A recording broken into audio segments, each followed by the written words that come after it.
جو کچھ میں نے ایک طالب علم کے طور پر اخذ کیا ہے، کسی بھی جماعت کو، کسی بھی قوم کو شخصیات کی بھی ضرورت ہوتی ہے اور قانون و نظام کی بھی ضرورت ہوتی ہے۔ قانون نہ ہو، نظام نہ ہو تو معاشرے میں نظم و ضبط نہیں آئے گا، اور شخصیات نہ ہوں جو قیادت کریں اور اس قانون اور ضابطے کو منظم کریں، اس پر معاشرے کو منظم کریں۔ لیکن انحصار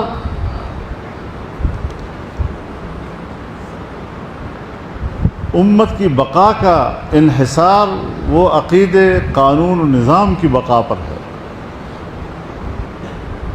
شخصیات اہمیت اپنی جگہ رکھتے ہیں، ان کی اہمیت کے بغیر تو معاشرہ چل ہی نہیں سکتا، لیکن بہرحال انہوں نے بھی جانا ہوتا ہے دنیا سے۔ چنانچہ غزوہ احد میں جو تکلیف ہوئی اور فتح ایک جیسے شکست پر تبدیل ہو گئی، بہت بڑا امتحان آ گیا۔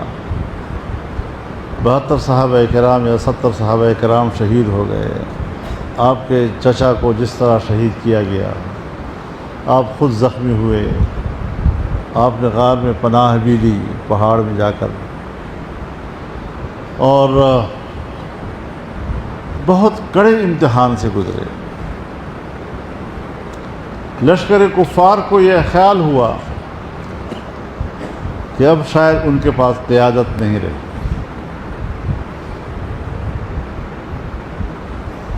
اور ایک دفعہ افواہ بھی اڑ گئی کہ جیسے رسول اللہ صلی اللہ علیہ وسلم شہید ہو چکے ہیں۔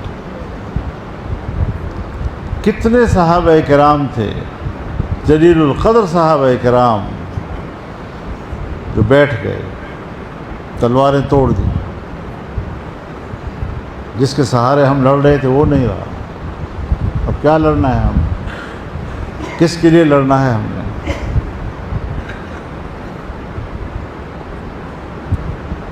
تو اس پر بھی اللہ تعالیٰ نے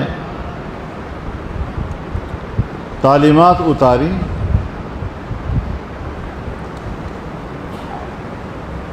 کہ ہر چند کے جناب رسول اللہ صلی اللہ علیہ وسلم حیات ہیں، لیکن بالآخر پردہ تو کرنا ہی ہے انہوں نے۔ قد خلت من قبلہ الرسل افإن مات او قتل انقلبتم علی اعقابکم، جب کبھی وہ دنیا میں نہیں رہیں گے تو تم مقصد سے پیچھے ہٹ جاؤ گے، پسپائی اختیار کر لو گے،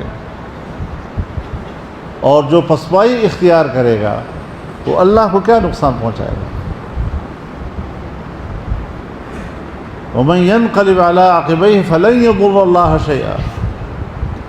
مفسرین بیچ میں نکتہ لکھ دیتے ہیں بل يَضُرُّ نَفْسَهُ، اپنے آپ کو نقصان پہنچاتے ہیں۔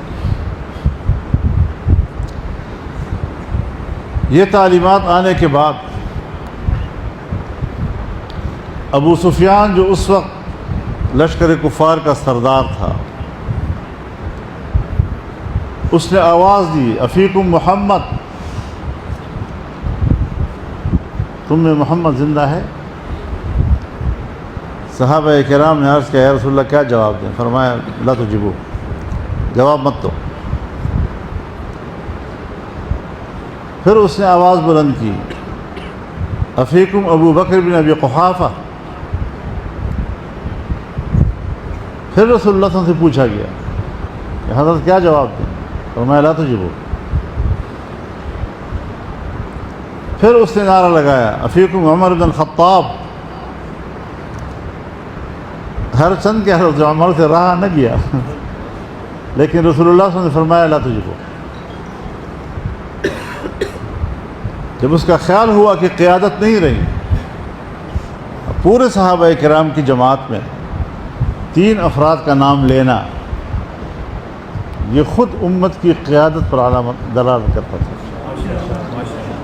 اور انہوں نے خیال کیا کہ شاید اب قیادت نہیں رہی، تو اس نے فتح کا نعرہ بلند کیا اعلو حبل، حبل زندہ باد۔ صحابہ اکرام نے پھر پوچھا کہ یا رسول اللہ کیا جواب دیں؟ فرمایا اب جواب دے دو، اللہ اعلی و اجل۔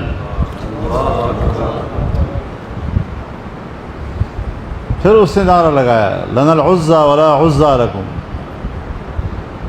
پھر صحابہ نے پوچھا یا رسول اللہ کیا جواب دیں؟ فرمایا ان کو جواب دے دو کہ اللہ مولانا ولا مولا لكم۔ اب شخصیات پر کہتے ہیں جواب مت دو، نعرے پر کہتے ہیں جواب دو۔ جن نعروں کا تعلق شخصیات سے تھا وہاں خاموشی، جن نعروں کا تعلق عقیدے کے ساتھ تھا، نظام کے ساتھ تھا، وہاں فرمایا جواب دے دو۔ اب خاموشی اس بات کی دلیل ہے کہ شخصیات کی اہمیت کو تو رسول اللہ صلی اللہ علیہ وسلم بھی مانتے تھے کہ ہے، لیکن سکوت سے جو تعلیم ملتی ہے ہمیں وہ یہ کہ اگر وہ جواب دیتے کہ ہم زندہ ہیں، اور پھر کہتے ہم زندہ ہیں، اور پھر کہتے ہم زندہ ہیں، تو پھر تعلیم امت کو یہ ملتی کہ شاید قیادت ہے تو ہم ہیں ورنہ پھر نہیں۔ یہ خاموش تعلیم تھی، آپ نے کچھ تبصرہ بھی نہیں کیا، ان شخصیات کی اہمیت پر انکار بھی نہیں کیا، اور جب عقیدے کا نعرہ آیا تو پھر آپ نے جواب دے دیا کہ ہم زندہ ہیں، عقیدہ زندہ ہے۔ تو یہ دونوں چیزیں ضروری بھی ہیں، لیکن پھر انحصار عقیدے و ایمان پر ہے، شریعت پر ہے۔ شخصیات تو آج ہیں کل نہیں ہوں گے، وہ تو چلے جائیں گے، تو پھر ہم نے کام ہی چھوڑ دینا ہے۔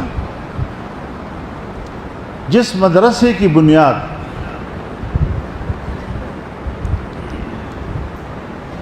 حضرت مولانا محمد قاسم نانوتوی رحمہ اللہ نے رکھی، اور جس کا پہلا طالب علم تنہا محمود حسن تھا، جس اخلاص کے ساتھ انہوں نے بنیاد رکھی، آج ماشاءاللہ پوری دنیا میں مدارس۔ جس جمعیت علماء کی بنیاد حضرت شیخ الہند نے رکھی، آج پورے جوبن کے ساتھ الحمدللہ ایک قوت ہے آپ کی۔ تو ابتدا میں جو خشت رکھی جاتی ہے، پہلی خشت، اس کو دیکھا جاتا ہے، اگر وہ اخلاص پر مبنی ہے تو پھر اسی سلسلے چلتے ہیں۔ لمسجد اسس علی التقوی من اول یوم ان تقوم فیہ۔ تو ان اکابرین نے ہمارے لیے جو اساس اور ہمارے لیے جو بنیاد فراہم کیا ہے، آج ان مدارس کی صورت میں، جمعیت علماء کی صورت میں، ہماری خانقاہوں کی صورت میں آپ کو نظر آ رہا ہے کہ وہ بنیادیں صحیح تھیں، وہ خلوص نیت پر مبنی تھی، اور آج بھی ہم اس پھل کو کھا رہے ہیں، آج بھی ہم ان چشموں سے پی رہے ہیں، آج بھی ہم اس سے غذا حاصل کر رہے ہیں۔ تو ان چیزوں کو مد نظر رکھتے ہوئے جہاں ہم حضرت مولانا عبدالرشید صاحب، قاضی عبدالرشید صاحب، ان کی خدمات کا اعتراف کرتے ہیں اور ان کی خدمات پر ان کو خراج عقیدت پیش کرتے ہیں، اور دعا کرتے ہیں کہ اللہ تعالیٰ ان کی زندگی بھر کے اعمال صالحہ کو آخرت میں عیشت راضیہ کا سبب بنا دے۔